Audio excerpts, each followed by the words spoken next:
Hello students, welcome back once again. So permutation chapter में आज हम सीखेंगे permutations when some objects are identical. Identical बोल सकते हैं या फिर सेम बोल सकते हैं। अभी तक हमने परम्यूटेशंस है ना देखा था जब सारे ऑब्जेक्ट्स डिस्टिंक्ट थे, सब अलग अलग थे, है ना। मैंने कुछ एग्जांपल्स भी आपको पिछले लास्ट 2 लेक्चर्स से जो परम्यूटेशन पे हमारे एग्जांपल्स हुए वो मैंने आपको बेसिकली सारे एग्जांपल्स जितने भी थे, मेजॉरिटी ऑफ द क्वेश्चंस किस पे बेस्ड थे, जब सारे लेटर्स या सारे वर्ड्स डिस्टिंक्ट थे, है ना। डिस्टिंक्ट परम्यूटेशंस हमें जब करने थे, लेकिन अब कुछ ऑब्जेक्ट सेम हो जाएंगे। जैसे कि मान लीजिए एग्जांपल लेते हैं, अगर आपको कोई बोले find the total number of permutation of the letter of the word odd, या फिर गुड, है ना, या फिर बहुत सारे वर्ड, इंडिया ले सकते हैं, है ना, या आप ले सकते हैं स्पून, है ना। बड़ा वर्ड लेना है तो इसमें रिपीटेड वर्ड ऑफ एनसाइक्लोपीडिया, है ना। अब जैसे ये कुछ एग्जांपल्स हैं, इसमें देखो आप ऑड, ऑड में 2 बार डी रिपीट हो रहा है ना, मतलब 2 ऑब्जेक्ट्स या 2 सेम एलिमेंट्स हैं, मतलब डी डी। इसी तरीके से गुड, इंडिया में आई 2 बार आ रहा है, स्पून 2 बार आ रहा है ना। एनसाइक्लोपीडिया में भी है ना, ई भी आ रहा है, सी भी आ रहा है ना, 2 बार। ओके, तो इस टाइप के वर्ड्स से जब हमें परम्यूटेशन निकालना है या मतलब टोटल अलग अलग अरेंजमेंट्स अगर हमें ऐसे शब्दों का निकालना होगा तो हम कैसे करेंगे। ये सब किस कैटेगरी में आ गया? Permutations when some objects are identical, है ना। देखो आइडेंटिकल है कुछ। अब जैसे आपको कोई बोले वन शब्द है, तो वन तो क्या है ना, सब डिस्टिंक्ट है, ओ एन ई सारे डिस्टिंक्ट है, अलग अलग है। तो इससे टोटल अरेंजमेंट कितने बना सकते हो आप? क्योंकि वन है ना, 3 फैक्टोरियल मेल हो गया है ना, 3 अलग अलग है, 3 अलग अलग शब्द, तीनों अलग अलग है, तो 3 फैक्टोरियल तरीकों से हम इनको अरेंज कर सकते हैं। जैसे ओ एन ई हो गया एक अरेंजमेंट, एक हो जाएगा ओ ई एन, एक हो जाएगा एन ओ ई, एक हो जाएगा एन ई ओ, एक हो जाएगा ई ओ एन, एक हो जाएगा ई एन ओ, है ना। तो 6 हो गए ऐसे। और कैसे करते हैं हम? देखो 3 जगह थी, तो इस जगह को भरने के कितने तरीके हो गए? ओ एन ई, ओ भी आ सकता है, एन भी आ सकता है, 3 भी आ सकता है, तो 3 तरीके इनटू इस जगह को भरने के 2 तरीके इनटू एक तरीका, 3 इंटू 2 इंटू 1 6, और 3 फैक्टोरियल का मतलब कि 6, है ना। तो ये तो था जब डिस्टिंक्ट। अब जैसे अब मैंने बोला आपको ऑड शब्द से आप और कितने अलग अलग शब्द बना सकते हो, तो अब देखो, तो इससे मैं क्या बना सकता हूँ? अब डी डी तो आइडेंटिकल है, सेम ही है। अरे भाई डी डी तो सेम ही है ना, तो ऑड हो गया, एक हो गया, जब आप डी और डी बना सकते हो, है ना, एक बना सकते हो आप डी डी ओ। अब बताओ इसके अलावा चौथा कोई अरेंजमेंट बना सकते हो आप? इसके अलावा चौथा कोई पॉसिबल है? नहीं है पॉसिबल। बताओ, चौथा कोई ऑड हो गया, एक डीओडी हो गया, एक डीडी हो गया, तो चौथा कोई पॉसिबल है? नहीं है ना। तो कितने अरेंजमेंट आए इसके? ऑड शब्द से कितने आए? तो इसके अरेंजमेंट टोटल कितने आए हमारे पास? 3 आए भाई, 3 बोल सकते हैं, है ना। इसी तरीके से आप देखो गुड। अब गुड से आप कितने बना सकते हो? अब जैसे जैसे बढ़ता जाएगा तो बहुत, ये तो देखो हमारी रीच में है ना, छोटा सा शब्द और तो मैंने बता दिया कि हाँ भाई वर्ड को मैं और ऐसे एडजस्ट करके, है ना, अलग अलग कितने बना सकता हूँ? मैक्सिमम 3 बना सकता हूँ। इसी तरीके से गुड है, तो गुड में मैं क्या कर सकता हूँ? एक हो जाएगा जी डी ओ ओ हो जाएगा, है ना, एक हो जाएगा जी ओ डी ओ, ठीक है, इस तरीके से हो जाएगा, है ना। एक हो जाएगा ओ जी ओ डी, ये अरेंजमेंट है ना। तो इस तरीके से हम कितने बना सकते हैं ना, तो उसका क्या है प्रोसीजर, क्या है, कैसे अप्लाई, कैसे हम टोटल नंबर ऑफ अरेंजमेंट्स निकालेंगे या टोटल नंबर ऑफ परम्यूटेशन ऐसे शब्दों का हम कैसे निकालेंगे जब कुछ ऑब्जेक्ट्स आइडेंटिकल हों। तो जैसे मैंने आपको ऑड बताया, ऑड में क्या हुआ? एक अरेंजमेंट तो कुछ ऑड हो गया, एक हो गया डीओडी, एक हो गया डीडीओ, इसके अलावा चौथा अरेंजमेंट पॉसिबल ही नहीं है। तो क्या किया होगा मैंने इसमें? ऑड, ऑड कितने लेटर्स, कितने मतलब है? ओ डी डी, मतलब 3 लेटर का शब्द है, तो क्या लिखा, क्या लिखूंगा मैं? 3 फैक्टोरियल, मतलब जितने भी लेटर का शब्द है उसका फैक्टोरियल डिवाइडेड बाय जो रिपीट हो रहे हैं। रिपीट कौन हो रहा है? डी, 2 बार रिपीट हो रहा है, तो 3 फैक्टोरियल डिवाइडेड बाय 2 फैक्टोरियल, बस। इसकी कैलकुलेशन करोगे तो क्या आएगा? 3 into 2 फैक्टोरियल पे मैं रोक दूंगा, डिवाइडेड बाय 2 फैक्टोरियल, 2 से 2 कैंसिल, आंसर कितना आ गया 3 आ गया, 3 आया आंसर, है ना। इसी तरीके से गुड शब्द है, तो गुड शब्द से आप और कितने अलग अलग परम्यूटेशंस बना सकते हो, तो इसका आंसर क्या आ जाएगा, इसका आंसर आ जाएगा आपका, देखिए अब मैं गुड का बता देता हूं, तो गुड शब्द का क्या आ जाएगा आंसर, गुड कितने शब्दों से 1 2 3 4, तो यानी 4 फैक्टोरियल डिवाइडेड बाय, रिपीट कौन हो रहा है, ओ, कितनी बार 2 फैक्टोरियल, बस, है ना।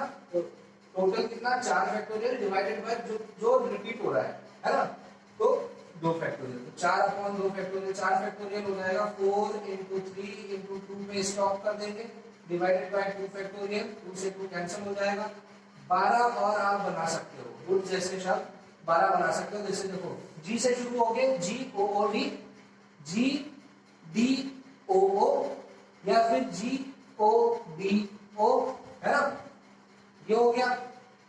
तो जी से शुरू होने वाले कितने बनाए मैंने, जी से शुरू होने वाले एक ये हो गया, एक ये हो गया, एक ये हो गया। अब ओ से शुरू होने वाले बना दो, तो ओ ओ जी डी, या ओ जी ओ डी, या ओ डी जी ओ, है ना, ये ओके होगा। तो देखो 1 2 3 4 5 6, जी से शुरू होने वाले 3 हो गए, ओ से शुरू होने वाले भी 3 हो गए। इसी तरीके से वापस आप ओ मतलब डी से शुरू होने वाले भी निकाल सकते हैं, ओ से शुरू होने वाले अगेन आप फिल कर सकते हैं, तो टोटल आपके 3 3 3 3 12 अरेंजमेंट आ जाएंगे, है ना। 4 फैक्टोरियल डिवाइडेड बाय 2 फैक्टोरियल। इसी तरीके से नेक्स्ट इंडिया शब्द है, तो इंडिया शब्द से कितने अरेंजमेंट आ जाएंगे आपके, टोटल डिस्टिंक्ट है यहाँ पर भी कुछ, तो यहाँ पर आई आई 2 बार रिपीट हो रहा है, I N D I N, मतलब कितना हो गया 5 फैक्टोरियल डिवाइडेड बाय जो रिपीट हो रहे हैं 2 फैक्टोरियल, है ना। आंसर आ जाएगा 5 into 4 into 3 into 2 factorial divided bye 2 factorial, 2 से 2 कैंसिल हो जाएगा, 5 4 जा 23 जा 60, अलग अलग शब्द में इंडिया शब्द से और बना सकता हूँ। इसी तरीके से स्पून भी 5 लेटर का है, तो 5 divided by 5 factorial divided bye 2 factorial. अब इसमें देखो एनसाइक्लोपीडिया, है ना, तो इसमें 1 2 3 4 5 6 7 8 9 10 11 12, 12 लेटर, 12 शब्दों का 12 लेटर वर्ड, तो 12 फैक्टोरियल डिवाइडेड बाय, अब रिपीटेड देखो, रिपीट कौन कौन हो रहा है, ई हो रहा है क्या, हाँ ई आ रहा है, एक बार दो बार, तो 12 फैक्टोरियल डिवाइडेड बाय 2 फैक्टोरियल, है ना। अब साथ में ई के साथ साथ ई तो हो ही रहा है, सी भी हो रहा है, तो सी भी 2 बार आ रहा है, तो इनटू सी भी 2 बार आ रहा है, तो इसका भी 2 फैक्टोरियल, बाकी y एक ही बार आ रहा है, एक फैक्टोरियल लिखने की जरूरत नहीं क्योंकि वो एक ही आएगा, l भी एक ही बार आ रहा है, o भी एक बार आ रहा है, p भी एक बार, d भी एक बार, i भी एक बार, ये सब है ना। तो बस एनसाइक्लोपीडिया के टोटल परम्यूटेशंस कितने हो जाएंगे, ये हो जाएंगे, है ना।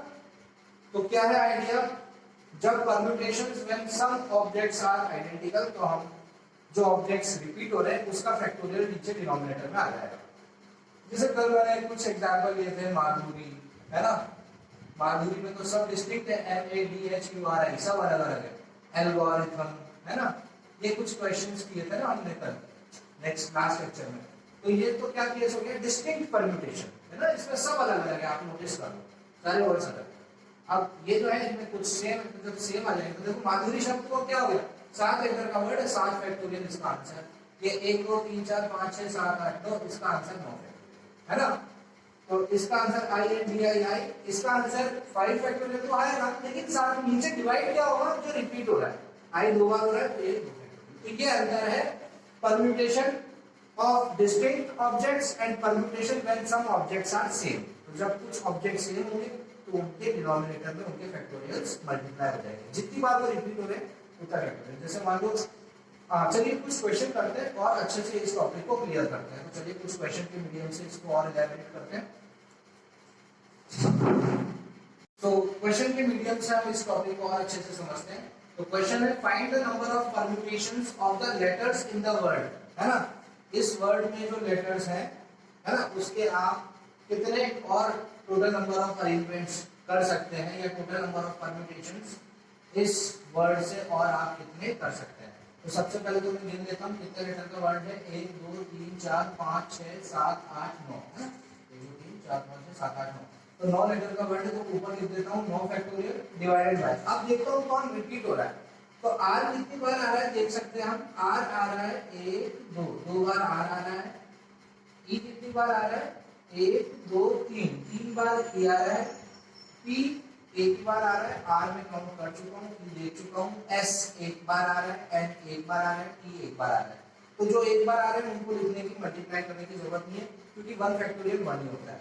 सो are 2 factorial into E 3 factorial, बस खत्म, ये हो गया मेरा आंसर। ठीक है ना। क्योंकि इसकी कैलकुलेशन बहुत लंबी जाएगी तो आप इसको यहीं पर स्टॉप कर सकते हैं, और अगर सॉल्व भी करना चाहें तो कर देंगे 9 into 8 into 7 into 6 into 5 into 4 into 3 पे स्टॉप कर दो, डिवाइडेड बाय 2 फैक्टोरियल की वैल्यू सब जानते हैं, 2 इंटू 1 2 होती है, इंटू 3 फैक्टोरियल, तो 3 फैक्टोरियल को 3 फैक्टोरियल काट देगा, 2 की टेबल में 4 2 टाइम्स कैंसिल हो जाएगा। अब आप इसकी कैलकुलेशन कर सकते हो, 9 8 जा 72 हो जाएगा, 72 मल्टीप्लाई बाय 6 7 जा 42 एंड 5 2 जा 10, तो 42 into 10 420, 420 को 720 से मल्टीप्लाई कर दीजिएगा, आपको आंसर मिल जाएगा, है ना। हालांकि जब बड़ी कैलकुलेशन आती है तो हम उनको वहीं छोड़ देते हैं, जैसे 9 फैक्टोरियल डिवाइडेड बाय इस तरीके से आया, यही आप ऐसे भी लिखोगे तो आपका आंसर माना जाएगा। अब आते हैं दूसरा महाराष्ट्र, तो पहले मैं देख लेता हूँ कितने लेटर का वर्ड है। 1 2 3 4 5 6 7 8 9 10 11, है ना।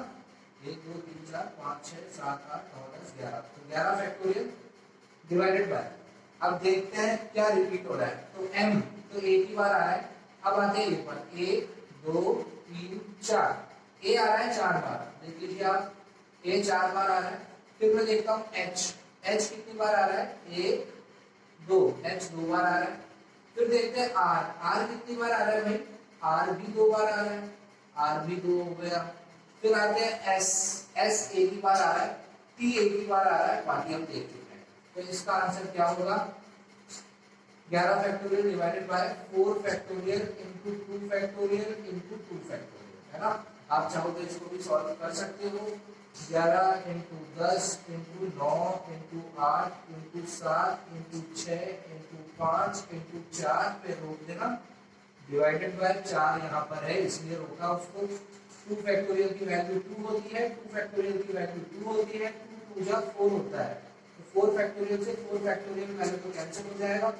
4 को आप 8 से 2 टाइम्स काट सकते हो, बाकी कैलकुलेशन कर सकते हो।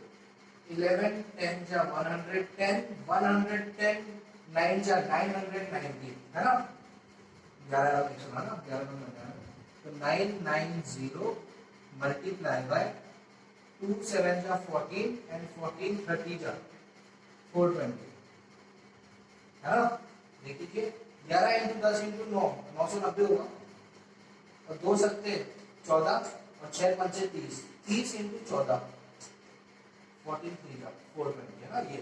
तो इनकी कैलकुलेशन कर देंगे, हमें आंसर मिल जाएगा। तो आई होप आपको कॉन्सेप्ट तो समझ में आ गया होगा। तो अगर ऐसा वर्ड आता है हमारे सामने जिसमें कुछ लेटर्स, है ना, रिपीटेड है, या ऐसी कोई चीज आती है जिसमें कुछ ऑब्जेक्ट्स हम बोल सकते हैं, वो ऑब्जेक्ट्स आइडेंटिकल है, तो ये प्रोसीजर हम फॉलो करते हैं। ठीक है, आई होप क्वेश्चन समझ में आया होगा। ये इजीएस्ट क्वेश्चन दिया था मैंने आपको ताकि ये ढंग से समझा सकूं। आई होप आपको अब ये permutations when some objects are identical समझ में आ रहा होगा, और कैसे अलग है डिस्टिंक्ट से वो भी आपको दिख ही रहा होगा। तो चलिए नेक्स्ट क्वेश्चन डिस्कस करते हैं। तो हमारा नेक्स्ट क्वेश्चन देखिए, क्वेश्चन बोलता है कि एक सिक्के को उछाला 8 बार, a coin is tossed 8 times, है ना। एक सिक्के को 8 बार उछाला, तो in how many ways can be obtain 4 heads and 4 tails. तो भाई बहुत ही आसान आंसर हो जाएगा इसका। सिक्के को 8 बार उछाला मतलब 8 factorial divided bye 4 factorial into 4 factorial, बस खत्म। 4 हेड और 4 टेल चाहिए, तो 4 हेड 4 फैक्टोरियल, 4 टेल 4 फैक्टोरियल, ऊपर कितने 8 फैक्टोरियल, 8 टाइम्स उछाल रहे, तो ये हो गया इसका आंसर, है ना। तो ये तो हो गया फर्स्ट पार्ट। अब दूसरा पार्ट है मजेदार, पढ़िए इसको। एटलीस्ट 6 हेड्स, है ना, 8 बार सिक्का उछाल रहा हूं और मुझे कम से कम 6 हेड्स चाहिए, है ना। क्या है इसका मतलब, एटलीस्ट का मतलब क्या होता है, कम से कम। अगर मैं 8 बार कोई चीज, मतलब इसको आप ऐसे समझिए कि है ना, 8 बार अगर आप कोई चीज को अटेम्प्ट कर रहे हैं तो आपको बोला गया है क्या आपको ऐसा समझ लीजिए कि आपको बोला गया है 8 नंबर का टेस्ट हो रहा है आपका, तो आपको बोला है कि यार तेरे कम से कम 6 नंबर तो आने चाहिए। 5 आते ही गोली मार देंगे हम, है ना, 5 नहीं चलेगा, तो कम से कम 6 नंबर आने चाहिए। तो अगर 7 आ जाएंगे तो बहुत अच्छी बात है, कम से कम 6 बोला है उसने, 7 में कोई प्रॉब्लम नहीं है। 8 में से 8 नंबर ले आऊं तो बहुत ही अच्छी बात है ना। 8 में से 5 पॉइंट तो नहीं, वो नहीं चलेगा, कम से कम 6। 5 4 3 2 1 तो सवाल ही नहीं है, कम से कम 6 का मतलब क्या है, 6 या फिर 7 या फिर 8, है ना। एटलीस्ट का मतलब क्या हो गया, एटलीस्ट 6 हेड्स का मतलब क्या हो गया, 6 हेड्स। या फिर देखो जब भी या शब्द आता है तो या का मतलब इंग्लिश में होता है और जब भी और शब्द का इस्तेमाल होता है तो हम करते हैं बीच में ऐड। सॉरी, जब भी और शब्द का इस्तेमाल होता है तो हम बीच में क्या करते हैं, ऐड करते हैं। और जब भी एंड शब्द का इस्तेमाल होता है तो हम क्या करते हैं, मल्टीप्लाई करते हैं। ये मैंने आपको फंडामेंटल प्रिंसिपल ऑफ काउंटिंग में भी बताया था, है ना। तो अब देखिए, अब मेरा आंसर देखना मैं कैसे लिखता हूं। तो उसने बोला एट लीस्ट 6 हेड्स, 8 बार सिक्का उछाला, मतलब 8 फैक्टोरियल डिवाइडेड बाय, अगर एट लीस्ट 6 हेड्स तो मान लो 8 में से 6 हेड आ गए, तो 6 हेड मतलब 6 फैक्टोरियल, तो टेल कितने हुए होंगे, 2 फैक्टोरियल।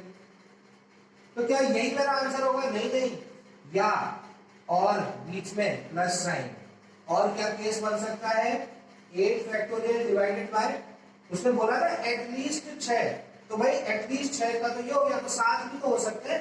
एटलीस्ट 6 का मतलब क्या हो गया, कम से कम 6, 6 से ज्यादा चलेगा लेकिन 6 से कम नहीं चलेगा। तो 6 से ज्यादा मतलब 7 हेड चलेंगे, बिल्कुल चलेंगे। तो अगर 7 हेड होंगे तो टेल कितने होंगे, 1 फैक्टोरियल। या 8 के 8 ही हेड आ जाए, तो 8 फैक्टोरियल डिवाइडेड बाय 8 फैक्टोरियल, तो इधर क्या हो जाएगा, 0 फैक्टोरियल। अगर 8 बार एक सिक्का उछाल रहा हूं और 8 बार हेड आ रहा है, तो टेल कितनी बार आ रहा है, 0 बार। उसने बोला एटलीस्ट 6 हेड्स, है ना, तो ऐसा। अच्छा, इसको और इंटरेस्टिंग कर देते हैं, मैं बोलता हूँ एटलीस्ट 5 हेड्स, तो आप आगे और कह देना कि 8 फैक्टोरियल डिवाइडेड बाय 5 हेड, तो टेल कितने, 3 फैक्टोरियल आ जाएगा, है ना। चलिए ऐसा कर देते हैं और अच्छा लगेगा, ठीक है ना। तो अब मेरे को आई होप आपको ये क्लियर हो गया होगा। एटलीस्ट ये बार बार जब भी हम परम्यूटेशन, कॉम्बिनेशन और प्रोबेबिलिटी पढ़ाई करेंगे, इन टॉपिक्स को जब हम पढ़ेंगे तो ये हेड्स, टेल्स और एटलीस्ट और एटमोस्ट का कॉन्सेप्ट बहुत आएगा। एटलीस्ट का मतलब होता है कम से कम, है ना, जितना बोला गया उससे ज्यादा चलेगा। एटमोस्ट का मतलब होता है ज्यादा से ज्यादा, है ना। अगर मैं बोलूं आपको 8 में से एटमोस्ट 5 लड़के हमको सेलेक्ट कर रहे हैं एक इवेंट के लिए, तो इसका मतलब क्या हुआ कि 8 लड़के, आपको ज्यादा से ज्यादा 5 लड़के सेलेक्ट कर रहे हैं, 5 से ज्यादा नहीं होने चाहिए, 5 से ज्यादा नहीं होने चाहिए, ये होता है एटमोस्ट का मतलब।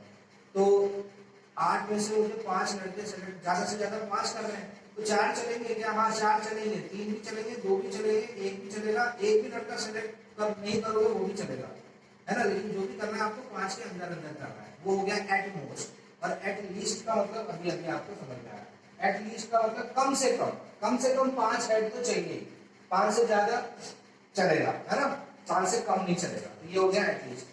तो अगर मैं 8 बार सिक्का उछाल रहा हूँ और एट लीस्ट 5 हेड चाहिए, तो एक केस तो ये बन गया।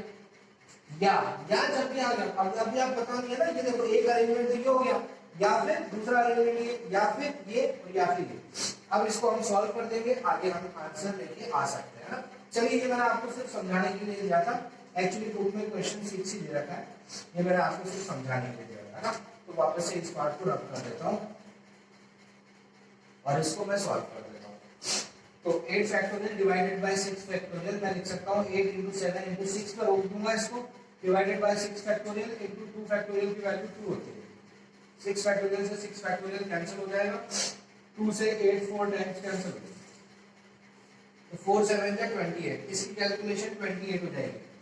इसकी कैलकुलेशन 8 फैक्टोरियल को कैसे लिख सकता हूँ, 8 × 7 फैक्टोरियल पे स्टॉप, नीचे 7 फैक्टोरियल है, 1 फैक्टोरियल 1 ही होता है, 7 से 7 फैक्टोरियल कैंसिल हो गया, सिर्फ 8 बचा, इधर बचा 28 प्लस 8, और इधर क्या बचेगा, इधर 8 फैक्टोरियल कट ही जाएगा, 0 फैक्टोरियल की वैल्यू 1 होती है, 1 डिवाइडेड बाय 1 होता है, तो 28 प्लस 8 प्लस 1, ठीक है ना। 28 में 8 जोड़ा 36, 36 में 1 जोड़ा 37 आंसर आ जाएगा,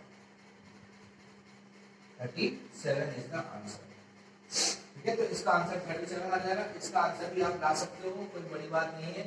8 × 7 × 6 × 5 × 4 पे रोक देना, डिवाइडेड बाय 4 फैक्टोरियल, और एक 4 फैक्टोरियल को खोल देना। 4 फैक्टोरियल होता है 24, 4 फैक्टोरियल से 4 फैक्टोरियल कैंसिल हो जाएगा। 8 की टेबल में 24 कितनी बार कैंसिल होगा, 3 टाइम्स, और 3 की टेबल में 6 2 टाइम्स, 7 5 का 35, 35 2 जा 7, है ना। तो 8 सिक्के उछालूं और 4 हेड एंड 4 टेल मिल जाए तो ये तो आंसर 70 हो गया, और कम से कम 6 हेड, एटलीस्ट 6 हेड मिले, उसका आंसर 37 हो गया। सो आई होप आपको ये क्वेश्चन क्लियर हुआ होगा। चलिए अब हम हमारे नेक्स्ट क्वेश्चन की तरफ मूव करते हैं। नेक्स्ट क्वेश्चन है आपका, find the number of ways, find the number of ways, कितने तरीके होंगे, कितने अरेंजमेंट होंगे, of arranging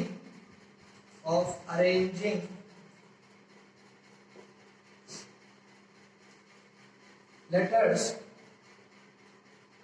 of the word mathematical, of the word mathematical,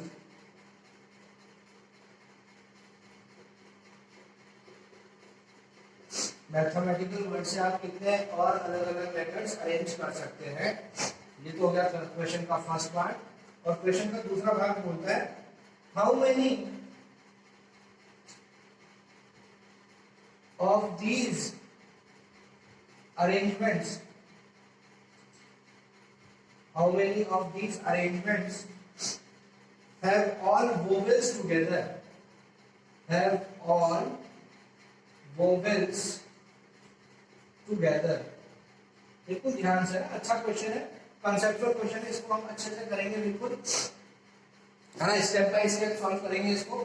पहले पढ़ते हैं, उसने बोला कितने अलग अलग तरीके हैं अरेंज करने के, इन लेटर से बने हुए शब्द, मैथमेटिकल वर्ड है आपको दिया हुआ है, मैथमेटिकल वर्ड से आप और कितने अलग अलग वर्ड्स बना सकते हो इन लेटर्स को यूज करके। अब क्योंकि मैं यहाँ देख सकता हूँ ये है ना identical, some letters are identical, लिख ही रहे, तो उसका केस है। तो सबसे पहले तो मैं इस क्वेश्चन के पहला भाग, मतलब यहाँ तक के भाग को सॉल्व करने जा रहा हूँ, तो देखिएगा। सबसे पहले मैं देखूंगा कितने लेटर का वर्ड है भाई, 1 2 3 4 5 6 7 8 9 10 11 12 लेटर का वर्ड है, तो 12 फैक्टोरियल चुपचाप ऊपर लिख देंगे हम। ये हो गया मेरा 12 फैक्टोरियल, नीचे लाइन खींची मतलब डिवाइडेड बाय। अब देखूंगा रिपीटेड, तो देखता हूँ m एक बार आ रहा है, m 2 बार आ रहा है, तो लिख देता हूँ 2 फैक्टोरियल मल्टीप्लाई बाय। अब देखता हूँ a आ रहा है एक बार, a आ रहा है 2 बार, a आ रहा है 3 बार, a आ रहा है भाई 3 बार, तो यहाँ लिख दिया 3 फैक्टोरियल, फिर वापस मल्टीप्लिकेशन का साइन। अब देखते हैं t को, तो t भी 2 बार आ रहा है भाई, t का काम भी 2 बार हो रहा है, तो इनटू 2 फैक्टोरियल। अब आते हैं h पर, तो h एक ही बार आ रहा है, e एक ही बार आ रहा है, जो एक बार आता है उसको लिखने की जरूरत नहीं है, तो h और e एक एक बार आ रहे हैं, i भी एक बार आ रहा है, c भी एक बार आ रहा है, l भी एक बार आ रहा है, तो बाकी सब एक एक बार आ रहे हैं।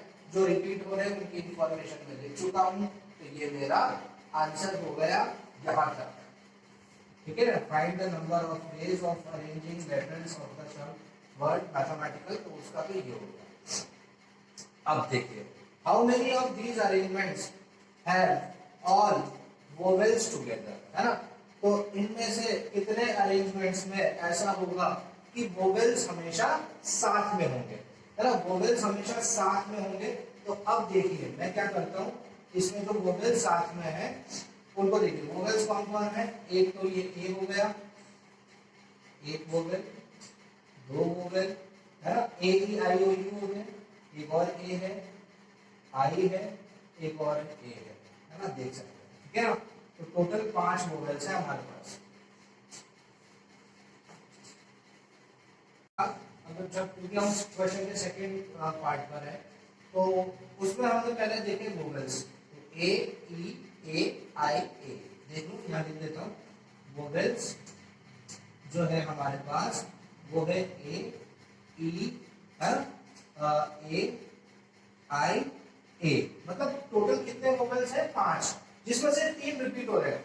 अब उसने ये बोला है how many of these arrangements have all vowels together, तो मैं इन सारे वोवेल्स को एक सिंगल यूनिट, कल मैंने लास्ट लेक्चर में आपको बताया था, जब मुझे एक साथ किन्हीं 2-3 चीजों को साथ में बैठाना है तो मैं उसको एक सिंगल यूनिट की तरह कंसीडर करता हूँ, है ना। कल हमने एक क्वेश्चन किया था, लेकिन उन सब में वोवेल्स सब आइडेंटिकल थे, आइडेंटिकल नहीं थे, सब अलग अलग थे, डिस्टिंक्ट थे, लेकिन यहाँ पर वो जो 5 वोवेल्स है उनमें से 3 तो सेम ही है ना। तो अब देखिए इन 5 को मैंने एक सिंगल सीट दे दी है, सिंगल जगह पर ये 5 को मुझे रखना है, तो बाकी सबको मैं एज इट इज लिख देता हूँ। बाकी सब देखो m को जगह लगेगी, m होप को जगह लगेगी, p को जगह लगेगी, है ना, h को भी जगह लगेगी, है ना, m को वापस जगह लगेगी, ये t, ये c, ये l, ठीक है ना। हाँ, तो वोवेल्स को हमको साथ में रखना है, तो ये देखो सारे वोवेल्स को मैंने एक साथ रख दिया, तो सारे वोवेल्स एक सिंगल यूनिट हो गई, ए ई ए आई ए, ये सिंगल यूनिट हो गई। बाकी सब जो बचे हैं M T H M T C L, तो ये सब है ना। तो टोटल कितने हो गए ये, एक जगह तो ये हो गए 1 2 3 4 5 6 7 8, है ना। अच्छा वोवेल्स, इनमें से वोवेल्स जो है ये वोवेल्स भी तो है, तो ये 5 वोवेल्स में से 3 तो रिपीट ही हो रहे हैं, तो वोवेल्स को हम अरेंज करने के कितने तरीके हो गए, 5 factorial divided bye 5 factorial divided bye कितना, जो रिपीट हो रहा है ए 3 बार, तो ये हो गया 5 फैक्टोरियल डिवाइडेड बाय 3 फैक्टोरियल, है ना। तो ये तो हो गया वोवेल्स।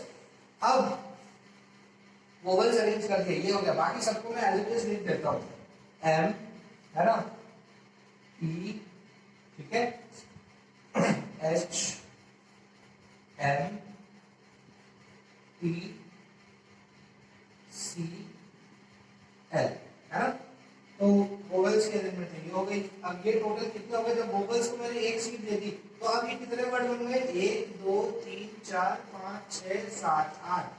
तो मैं निकाल रहा हूँ टोटल अरेंजमेंट्स, टोटल अरेंजमेंट्स किनके टोटल अरेंजमेंट्स, जब वोवेल साथ में हो, तो वोवेल जब साथ में हो तो 5 factorial divided bye 3 factorial into बाकी पूरी जगह 1 2 3 4 5 6 7 8, मतलब 8 फैक्टोरियल डिवाइडेड बाय जो रिपीट हो रहा है, रिपीट कौन कौन हो रहा है, m m 2 bar multiply by t t 2 बार, ये मेरा आंसर हो गया।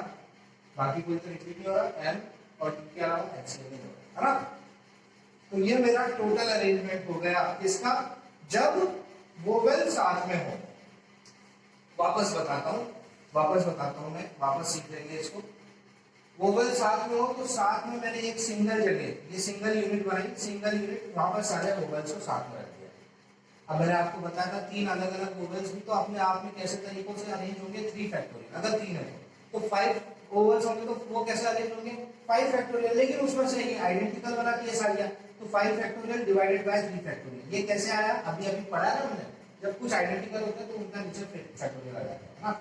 तो ये तो गई, अब ये बात तो हो गई वोवेल्स की एक साथ अरेंज होने की। बाकी टोटल करने हैं मेरे को, तो ये तो एक जगह थी जिनमें से मैंने वोवेल्स को हटा के रख दिया, बाकी सब as it is, m t h m t c l, ये देखो लिख दिया मैंने। तो एक जगह ये 2 3 4 5 6 7 8, तो 8 फैक्टोरियल डिवाइडेड बाय जो रिपीट हो रहे हैं, कौन कौन रिपीट हो रहे हैं, m 2 बार t 2 बार, 8 factorial divided bye 2 factorial into 2 factorial into vowels का 5 फैक्टोरियल अपॉन 3 फैक्टोरियल। तो ये हो गया टोटल अरेंजमेंट्स जब वोवेल साथ में हो। तो ये तो हो गया हमारे, ये क्या था, ये तो हमारा मैथमेटिकल शब्द से टोटल अरेंजमेंट था, है ना, बिना कुछ पूछे, जब कोई रिस्ट्रिक्शन या कुछ अंदर हम नहीं पूछ रहे कि वोवेल साथ में हो या ना हो, कुछ नहीं, यहाँ पे सिर्फ उसने बोला मैथमेटिकल शब्द है और कितने बना सकते हो तुम, हमने बोला इतने बना सकते हैं। फिर उसने बोला अच्छा इतना बनाने के बाद अब ये बताओ कि अब कितने बना सकते हो जब वोवेल हमेशा साथ हो, तो हमने कहा वोवेल अगर हमेशा साथ होंगे तो हम इतने बना देंगे। अच्छा तीसरा सवाल अगर मैं पूछता वोवल हमेशा साथ ना हो नहीं हो तो क्या हो जाएगा, तो फिर मैं इसमें से इसको घटा दूंगा। ये मेरे पास है, अरे भाई 100 रुपए अगर मेरे पास है, 30 अगर कोई ले गया तो मेरे पास कितना बचा, 70। इसी तरीके से ये मेरा कलेक्शन है, ये इस कलेक्शन में से ये कलेक्शन ऐसा है जिसमें वोवल साथ में आ रहे हैं, तो बाकी सब में वोवल साथ में नहीं आ रहे होंगे, तो नहीं आ रहे होंगे उसका क्या करूं, इसमें से इसको घटा दूंगा, मुझे आंसर मिल जाएगा, है ना। सो आई होप अब आपको ये टॉपिक अच्छे से समझ में आ रहा होगा, है ना। ये क्वेश्चन बेसिकली अच्छा क्वेश्चन था, इनमें दो चीजें कवर हो गई। देखो अरेंजमेंट भी करना था, साथ में वोवल्स को साथ में बैठाना था, और वो भी रिपीटेड, मतलब उसमें भी कुछ आइडेंटिकल थे, है ना। तो काफी अच्छी प्रॉब्लम थी। पहले हमने वोवल्स को साथ में बिठाया, उनको अरेंज करने का ये तरीका हो गया, और टोटल अरेंजमेंट इस तरीके से फिर आ जाएगा, ठीक है। सो आई होप ये क्वेश्चन क्लियर हुआ होगा। बाकी बात हम नेक्स्ट लेक्चर में करेंगे। नेक्स्ट लेक्चर में इसी केस पर, मतलब when some objects are identical, इस केस पर कुछ और प्रॉब्लम्स डिस्कस करेंगे, और फिर हम डिस्कस करेंगे सर्कुलर परम्यूटेशन, है ना। तो आज के लेक्चर के लिए फिलहाल इतना ही। Thank you so much for watching, है ना। आप प्रैक्टिस करते रहिए, questions maximum number of questions अपनी बुक से रेफर करके आप क्वेश्चंस कर सकते हैं। जहां आप डाउट फेस कर रहे हैं, अगर कोई लॉजिक या कोई कॉन्सेप्ट समझ में नहीं आ रहा है, तो आप उसे मेरे पर्सनल नंबर पर डिस्कस कभी भी कर सकते हैं। तो बाकी बातें नेक्स्ट लेक्चर में करेंगे। बाय।